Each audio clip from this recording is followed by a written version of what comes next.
என்னாச்சு பவானி? டீச்சர் பவானிக்கு என்னாச்சு? என்னப்பா? அதெல்லாம் ஒண்ணு இல்ல, பயப்படாதீங்க. எல்லாம் மங்களகரமான சமாச்சாரம் தான். மங்களகரமான? பவானி பெரிய மனுஷி ஆயிட்டா. பவானி அவ ரொம்ப பயந்துட்டா, அதான் நானே கொண்டு வந்து விட்டுட்டு போலான்னு வந்தேன். Thanks teacher. சரி, எனக்கு டைம் ஆச்சு, நான் கிளம்புறேன்.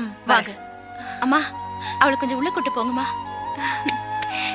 ஐயோ லீலா, எனக்கு கையும் உள்ள காலும் உள்ள, என்ன பண்றதுனே புரியல. ஏ விஜய், மாமா மார்க்கெட்ல உட்கார்ந்து ஏதாவது கடையில பறக்க பாத்துட்டு பாரு. நீ போய் விஷயத்தை சொல்லி உன்னை சரி வா. போ போ போ. அக்கா டைம் குறிச்சு வைக்கணும். ஆமால, வா வா வா. ஏன்பா போஸ், எதுக்கு வெளிநாடு போனோங்கற? இங்க வேலையா இல்ல? அப்படி கேளு சொல்றேன். இந்த ஊர்ல இருக்கலாம். அப்படி இருந்தா உன்ன மாதிரி வேஸ்டா போய் இப்படி டீக்கடையில தொண்ணாந்து உட்கார்ந்துருக்க வேண்டியதுதான். இதே வெளிநாடு போயிட்டு இருந்தேன்னு வச்சுக்க, இந்த ஊரு பயில்களை ஏன் பின்னாடி திருவாங்கல்ல? எல்லா பயில்களுக்கும் ₹1 வட்டி வீதம் எல்லாரும் கடன் கொடுப்பேன்ல. அப்ப வெளிநாடு போனா முன்னேற்றம் தாங்கற. நமக்கு முன்னேற்றமும் இல்லையா, அந்த நாட்டுக்கு முன்னேற்றம். அப்படியா? அந்த மொரீசியஸ், பர்மா, மலேசியா, சிங்கப்பூர் இதெல்லாம் எப்படி முன்னேறிச்சுங்கிற? எல்லாம் நம்மளாலதான் ஐயா. இந்த துபாயை எடுத்துக்க, எவ்வளோ பெரிய கட்டடம் கட்டியிருக்காங்க. இதெல்லாம் யாரு கட்டினது? எல்லாம் நம்ம கொத்தனாருங்க தான் ஐயா. இன்னொரு விஷயம் மட்டும் நல்லா தெரிஞ்சுக்க, தமிழ்நாட்டுக்கு வெளியாள் வந்தா அவன் மட்டும்தான் நல்லா இருப்பான். ஆனா தமிழே வெளிநாட்டுக்கு போனா அந்த நாடே நல்லா இருக்கும்ல. போசே, நீ ரொம்ப நல்லா தான் பேசுற. அங்கேயும் போய் இப்படியே பேசிட்டு தெரியாத, ஏதாவது பிரச்சனை ஆயிரும். அண்ணே, நெசத்தை தான் சொல்றேன். இதே டீ கடையை வெளிநாட்டுல வச்சேன்னா காரு பங்களான்னு சந்தோஷமா இருக்கலாம். என் கூட வர்றீங்களா? ஐயா, நமக்கு இதுவே போதும், ஆளை விடு. கணபதி, போஸ் வெளிநாடு போய் பெரிய ஆள் ஆயிடுவான்னு நீ நம்புற? என்னப்பா இப்படி கேட்டுப்புட்ட? நம்ம போஸோட திறமைக்கு 2 கப்பலோட திரும்பி வர போறான் பாரு.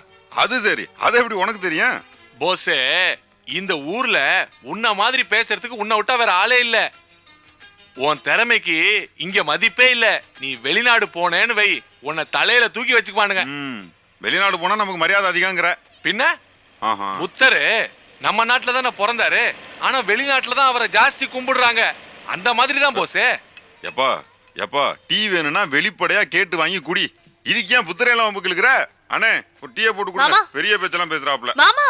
என்ன விஜய், என்ன இந்த பக்கம் வாங்க மாமா, வீட்டுக்கு போனோம். இந்த டீ சொல்லிருக்கேன், குடிச்சிட்டு வந்துடுறேன். நீ டீ சாப்பிடுறியா? ஏன்பா போஸ், உங்க வீட்டு பொண்ணு டீ கடை வரைக்கும் வரதே பெரிய விஷயம். அத போய் டீ குடின்னு சொல்லிட்டு போப்பா, என்னன்னு கேளு போ. என்ன விஜய்? வாங்க மாமா, உடனே வீட்டுக்கு போனோம். பவானி பெரிய மனுஷி ஆயிட்டா. அப்படியா? எங்க, எப்போ? ஆமா, எல்லாத்தையும் இங்க நடு ரோட்லயே கேளுங்க, நான் எல்லாத்தையும் இங்கே சொல்றேன். டீ கேன்சல்னே, அப்புறம் வரேன். வாங்க. வீட்டுல யாருங்க?